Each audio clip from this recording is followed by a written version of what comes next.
What's going on, everybody? It's How To Tuesday, and we've got a great one for you today. I have a special guest, Ben Crawford. He is the author of 2,000 Miles Together, which documents his family's trip on the Appalachian Trail. 2,000 miles, family of 8. The youngest one was 2. So today what we're going to talk about is how to get the family into the outdoors. Like, maybe not everybody likes the outdoors. Maybe somebody's kind of resistant. Maybe somebody doesn't want to be around stinky fish. Maybe, who knows what the challenge is. But I wanted to bring Ben on today because he has overcome all of these challenges in his pursuit to finish the Appalachian Trail. Not everybody liked it. It was cold. It was wet. There were a lot of challenges. Ben, can you help us out with some ideas on how people might get their families into the outdoors? Well, I can tell you how we did it. And I love the question because it is a very difficult challenge. In fact, one of the things that I'm the most proud of our accomplishment in becoming the largest family at the trail is that we did it because I think I've tips and tricks that every parent knows how to get the kids to do things against their will. You threaten, you bribe, you pull privileges, you do all that kind of stuff. And I think that has its place. But older I've gotten to my parenting journey, I've seen that those tips and tricks have pros and cons, and they don't work as well long-term, in my opinion. They run out and then they can tend to backfire. So one of the things I'm the proudest of is not that we did the trail, but that we got our kids to choose the trail themselves, that they chose it. And going back to our journey a little bit, I want to talk about when we started running as a family. So about 8 years ago, I bought the book called Born to Run. And I was not a runner. The last running I had did was in high school, and I hated it for cross country, miserable. I bought this book about these crazy guys that run these ultra marathons, and I was inspired. And I thought, I want to run a marathon. I had never done anything like this. I'm in my 30s. So I asked my son, who was 8 at the time, if he wanted to run with me. And he said, yeah, he wanted to spend time with his dad. So we started running to work, and we entered our first marathon together. We didn't know if either of us would be able to do it, but we crossed the finish line together, 22 miles when he was 8 years old. And I had 4 other kids at the time. And guess what? They watched him cross the finish line. They saw the shiny medal that we got and the free pizza we got at the end. And right after that, they said, can we run a marathon?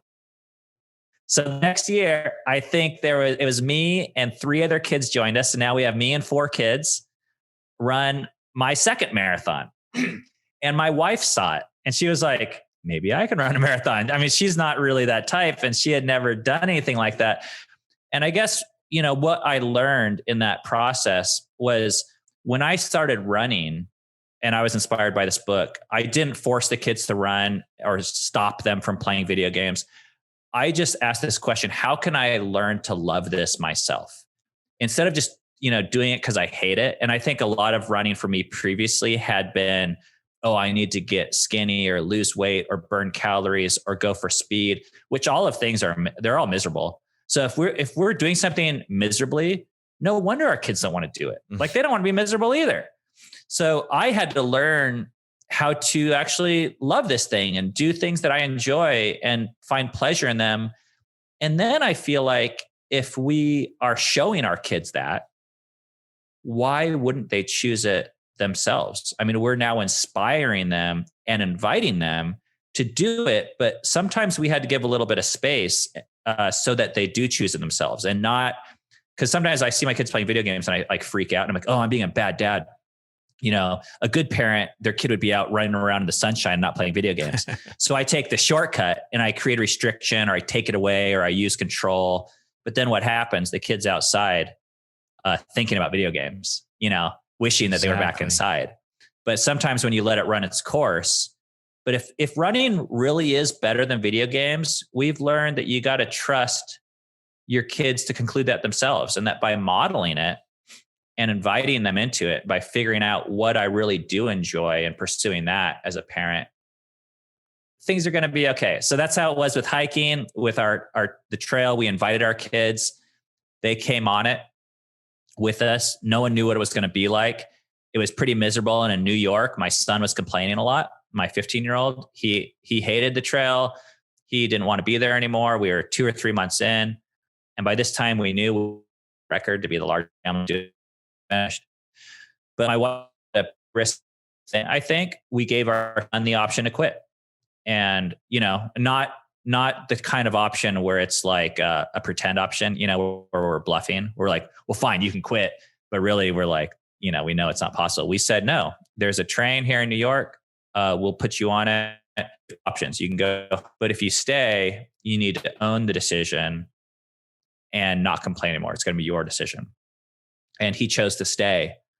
From that point on, his attitude was very different. Mm-hmm. But I think it was because not that he hated hiking, but he hated feeling controlled, like it wasn't his choice. And from that point forward, it became his choice. So from that point on, I actually think he started enjoying the hike more, even though it's the same, we're doing the same thing. It's the same mileage, the same weather, the same everything, but now he owned it.